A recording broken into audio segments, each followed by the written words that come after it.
ఎదుటి మనుషుల్ని ఇబ్బంది పెట్టి సాధించుకుని, లేదా ఎదుటి మనిషికి సమస్యలు పుట్టించి ఏర్పాటు చేసి ఇబ్బందులకు గురి చేసేవాడిని, సాటి మనిషికి సాయపడని వాడిని చెడ్డవాడు అంటారు. ఓకే, అది చెడ్డవాడు. దానికి కొంతమందికి ఆ వర్గానికి చెందిన వాళ్ళు కొంతమంది ఉంటారు.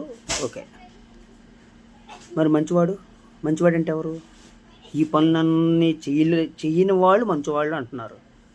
నేను అలాంటి పనులు చేయను, నేను మంచివాడిని, నేను ఎవరిని ఏం చేయను, నేను మంచివాడిని అని చెప్తున్నారు. మంచివాడు అంటే అదే చెడ్డ పనులు చేసిన వాడిని చెడ్డవాడు అన్నాం కదా.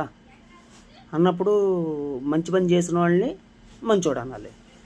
సాటి మనిషికి సాయపడేవాడిని, ఎదుటి అపకారికి కూడా ఉపకారం చేయగలిగిన వాడిని, ఎదుటివారి తప్పుల్ని క్షమించగలిగిన వాడిని, నలుగురికి ఉపయోగపడే మాట చెప్పేవాడిని, ఉపయోగపడే పని చేసిన వాడిని, సేవ చేసేవాడిని, సామాజిక సేవకి సిద్ధంగా ఉన్నవాడిని, మంచి మాటలు మాట్లాడేవాళ్ళని, వాళ్ళని కదా మంచివాడు అనాలి.